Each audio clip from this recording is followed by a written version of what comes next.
बच्चे, पिछले वीडियो में हमने पढ़ा था फादर कामिल बुल्के के बारे में कि उन्होंने कैसे उन्होंने अपनी पढ़ाई पूरी की और उसके बाद उन्होंने रामकथा उत्पत्ति और विकास पर अपना शोध कार्य किया। फिर वे सेंट जेवियर कॉलेज रांची में हिंदी और संस्कृत के विभागाध्यक्ष भी रहे। कुछ सालों बाद वे बीमार पड़े और 73 वर्ष की आयु में उनकी मृत्यु हो गई। आगे लेखक बताते हैं कि फादर बुल्के संकल्प से सन्यासी थे। कभी कभी लगता है वह मन से सन्यासी नहीं थे। रिश्ता बनाते थे तो तोड़ते नहीं थे। 10 साल बाद मिलने के बाद भी उनकी गंध महसूस होती थी। वह जब भी दिल्ली आते जरूर मिलते, खोज कर, समय निकालकर, गर्मी सर्दी बरसात झेलकर मिलते, चाहे 2 मिनट के लिए ही सही। यह कौन सन्यासी करता है? उनकी चिंता हिंदी को राष्ट्रभाषा के रूप में देखने की थी। हर मंच से उसकी तकलीफ बयान करते थे, इसके लिए अकाट्य तर्क देते। बस इसी एक सवाल पर उन्हें झुंझलाते देखा और हिंदी वालों द्वारा ही हिंदी की उपेक्षा पर दुख करते उन्हें पाया। घर परिवार के बारे में, निजी दुख तकलीफ के बारे में पूछना उनका स्वभाव था और बड़े से बड़े दुख में उनके मुख से सांत्वना के जादू भरे 2 शब्द सुनना एक ऐसी रोशनी से भर देता था जो किसी गहरी तपस्या से जन्मती है। लेखक यहाँ फादर के बारे में बताते हुए बताते हैं कि फादर बुल्के संकल्प से सन्यासी थे। कभी कभी लगता है वह मन से सन्यासी नहीं थे। मन से कैसे थे? मन से तो ऐसा लगता था कि वे गृहस्थ जीवन व्यतीत कर रहे हैं। क्यों? क्योंकि वे सभी से मिलते थे, सबके सुख दुख में शामिल होते थे और जिससे भी एक बार दोस्ती बना लेते, संबंध बना लेते, रिश्ता बना लेते, उससे फिर कभी तोड़ते नहीं थे। वर्तमान समय में देखिए कि लोग, खासकर कोई सन्यासी व्यक्ति, गृहस्थ में इतनी रुचि नहीं रखता, ना ही गृहस्थी के लोगों से उसका कोई लेना देना रहता है। लेकिन फादर कामिल बुल्के क्या थे? वे अपने संकल्प और कर्म से सन्यासी थे, जबकि वे मन से सन्यासी नहीं थे। मन से तो वे गृहस्थ थे। क्यों? क्योंकि वे सबके घर परिवार के सदस्यों के खुशियों में शामिल होते थे, दुख में शरीक होते थे और अगर एक बार किसी से संबंध बना लिया तो तोड़ते नहीं थे। अब अगर अभी की परिस्थिति में देखें तो लोग एक दूसरे से संबंध नहीं बनाना चाहते हैं। क्यों? क्योंकि उसे निभाना पड़ेगा। लेकिन इस बात से फादर को ज़रा भी फर्क नहीं पड़ता था। वे किसी से अगर संबंध बना लेते तो फिर उसे तोड़ते नहीं थे, अर्थात रिश्ता बना लेते, पारिवारिक रिश्ता जोड़ लेते तो फिर उसे तोड़ते नहीं थे। यदि 10 साल बाद भी किसी से कहीं किसी स्थान पर गए हैं और वहाँ कोई उनका दोस्त साथी है तो उससे मिलते ज़रूर थे, चाहे सर्दी हो, गर्मी हो, बरसात हो, उसे 2 मिनट के लिए ही सही, लेकिन ज़रूर मिलते थे। ऐसा कौन करता है? लेखक ये पूछते हैं, क्या कोई सन्यासी ऐसा करता है?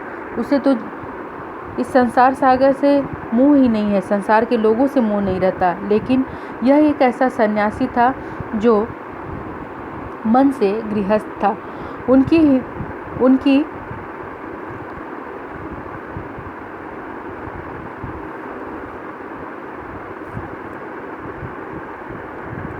उनकी चिंता हिंदी को लेकर, हिंदी को राष्ट्रभाषा के रूप में देखने की थी।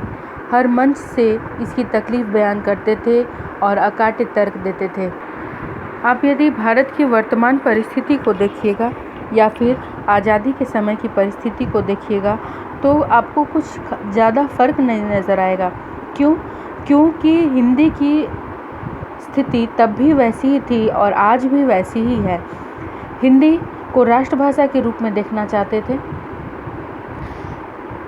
लेकिन फादर कामिल बुल्के यह भी देखना चाहते थे कि जो हिंदी के भाषी लोग हैं वो हिंदी का सम्मान करना सीखे, अपमान नहीं। हमारा पूरा का पूरा देश हिंदी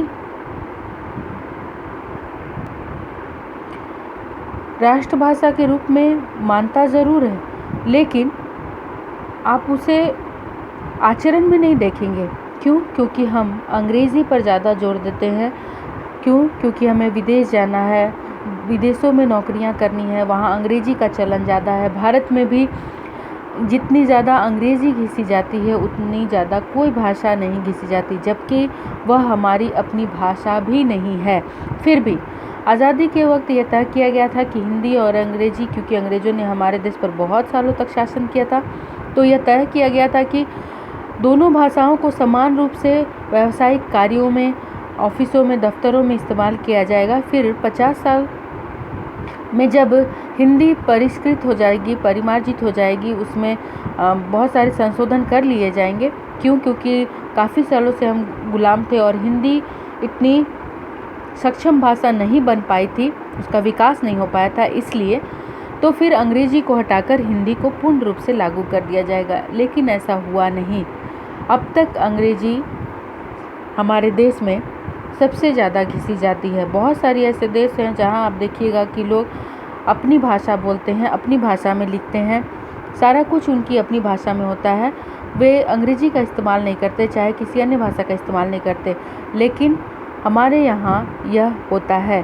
तो यह बात जो है वह फादर कामिल बुल्के को चुभती थी, उन्हें अच्छा नहीं लगता था।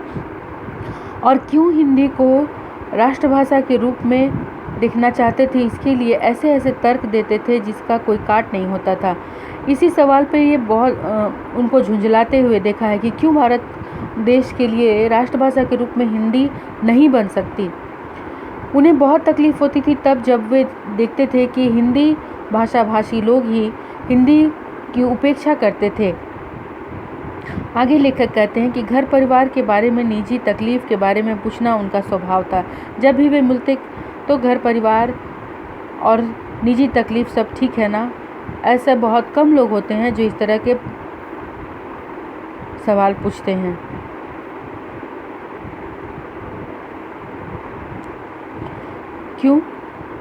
क्योंकि लोगों को एक दूसरे से मतलब नहीं है। लेकिन फादर कामिल बुल्के, जैसा कि कहा गया था कि एक बार अगर पारिवारिक रिश्ता जोड़ लेते तो फिर तोड़ते नहीं थे।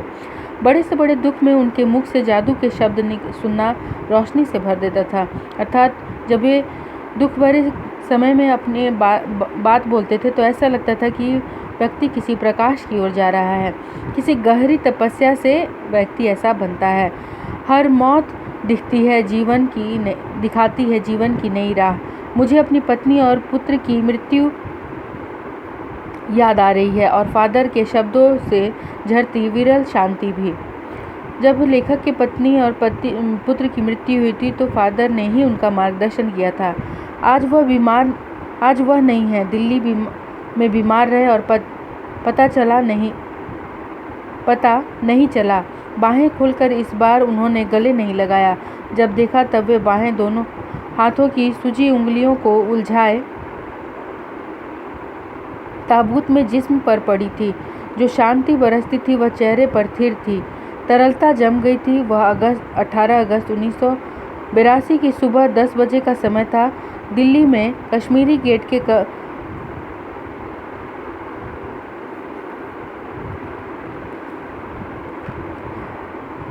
निकलसन कब्रगाह में उनका ताबूत एक छोटी सी नीली गाड़ी से उतर गया। कुछ पादरी, रघुवंश जी का बेटा और उनके परिजन राजेश्वर सिंह उसे उतार रहे थे। फिर उसे उठाकर एक लंबी संकरी उदास पेड़ों की घनी छांव वाली सड़क से कब्रगाह की आखिरी छोर तक ले जाया गया, जहां धरती की गोद में सुलाने के लिए कब्र अवाक मुंह खोले लेटी थी। ऊपर करील की घनी छां थी और चारों ओर कब्रें और तेज धूप के वृत्त। जैनेन्द्र कुमार, विजयेंद्र स्नातक, अजित कुमार, डॉक्टर निर्मल जैन और मसीही समुदाय के लोग, पादरीगण, उनके बीच गैरिक वसंत पहने इलाहाबाद के प्रसिद्ध विज्ञान शिक्षक डॉक्टर सत्यप्रकाश और डॉक्टर रघुवंश जी, जो अकेले उस सकरी सड़क की ठंडी उदासी में बहुत पहले से खामोश, दुख की किन्हीं अपरिचित आहटों से दबे हुए थे, सिमट आए थे कब्र के चारों तरफ। लेखक बता रहे हैं कि कैसे फादर कामिल बुल्के का शव लाया गया और जो हाथ हमेशा आशीर्वाद देने के लिए उठते थे वे कैसे दोनों हाथ उलझाए हुए सीने पर रखे हुए थे और उन्हें कब्र के आखिरी कब्रिस्तान के आखिरी छोर में ले जाया गया। वहाँ पर बहुत सारे लेखक मौजूद थे, जिनमें रघुवंश जी जो उनके बहुत अच्छे मित्र थे, उनके परिवार, उनके करीबी लोग भी वहाँ शामिल थे। फादर की देह पहले कब्र से के ऊपर लिटाई गई। वहाँ पर कई फादर भी मौजूद थे, पादरी भी मौजूद थे, जो कि मसीही विधि से अंतिम संस्कार करवाना शुरू करते हैं। रांची के फादर पास्कल तोयना के द्वारा उन्होंने हिंदी में मसीही विधि से प्रार्थना की। फिर सेंट जेवियर्स के रेक्टर फादर पास्कल ने उनके जीवन और कर्म पर श्रद्धांजलि अर्पित करते हुए कहा, फादर बुल्के धरती में जा रहे हैं, इस धरती से ऐसे रत्न और पैदा हों। डॉक्टर सत्यप्रकाश ने भी अपनी श्रद्धांजलि में उनके अनुकरणीय जीवन को नमन किया। फिर देह कब्र में उतार दी गई। मैं नहीं जानता इस सन्यासी ने कभी सोचा था या नहीं कि उसकी मृत्यु पर कोई रोएगा, लेकिन उस क्षण रोने वालों की कमी नहीं थी। नम आंखों को गिनना स्याही फैलाना है। यह बहुत ही महत्वपूर्ण पंक्ति है इस पाठ का कि नम आंखों को गिनना स्याही फैलाना है। लेखक यहाँ बताना चाहते हैं कि एक सन्यासी का जीवन आप जानते हैं कैसा होता है। उसके आसपास लोग नहीं होते हैं, उसकी मृत्यु कैसी होती है कोई नहीं जानता। लेकिन यह सन्यासी ऐसा था जिसके लिए लोगों की आंखें नम थीं, जिसके लिए वहाँ लोगों की भीड़ लगी हुई थी, सारे लोग पहुँचे हुए थे उनके अंतिम संस्कार के लिए। लेखक कहते हैं कि वहाँ रोने वाले की कोई कमी नहीं थी। नम आंखों को गिनना स्याही फैलाना है। जिस प्रकार स्याही फैलाने पर और फैलती चली जाती है, उसी तरह नम आंखों को गिना नहीं जा सकता। इस तरह हमारे बीच से वह चला गया जो हमने से सबसे अधिक छायादार, फल फूल, गंध से भरा और सबसे अलग, सबका होकर सबसे ऊंचाई पर मानवीय करुणा की दिव्य चमक में लहराता खड़ा था। इस प्रकार की प्रतिभा, इस प्रकार के फादर कामिल बुल्के थे कि लेखक उन्हें एक छायादार, फल फूल, गंध से भरा और सबसे अलग, सबका होकर सबसे ऊंचाई पर मानवीय करुणा की दिव्य चमक में लहराता खड़ा था। उन्हें एक ऐसा पेड़ कहा है जो फल फूलों से भरा था, गंध से भरा था, अर्थात वह जहाँ रहते थे लोगों को खुश रखते थे, सबको प्रसन्न रखते थे, सबका मार्गदर्शन करते थे, सबके लिए अलग अलग तरीके से रहते थे, सबको अपना समझते थे, सबके हो जाते थे और सबसे ऊंचाई पर मानवीय करुणा की दिव्य चमक में लहलाता खड़ा था, जिसकी स्मृति हम सबके मन में जो उनके निकट थे किसी यज्ञ की पवित्र आग की आंच की तरह आजीवन बनी रहेगी। लेखक यहाँ कहते हैं कि जिस प्रकार जब हम यज्ञ करते हैं तो उसकी पवित्र आग से जो आंच निकलती है या जो खुशबू होती है वह कैसे वायुमंडल में बनी रहती है, उस आग की तपिश जो है वो जिस प्रकार बनी रहती है, उसी प्रकार फादर कामिल बुल्के की स्मृति हमारे हृदय में रहेगी। मैं उस पवित्र ज्योति की याद में श्रद्धानत हूँ। लेखक कहते हैं कि उस पवित्र आत्मा, पवित्र ज्योति जो फादर कामिल बुल्के के रूप में इस धरती पर आई थी, वो उनकी याद में वे श्रद्धानत थे, श्रद्धा से मस्तक झुकाए हुए थे।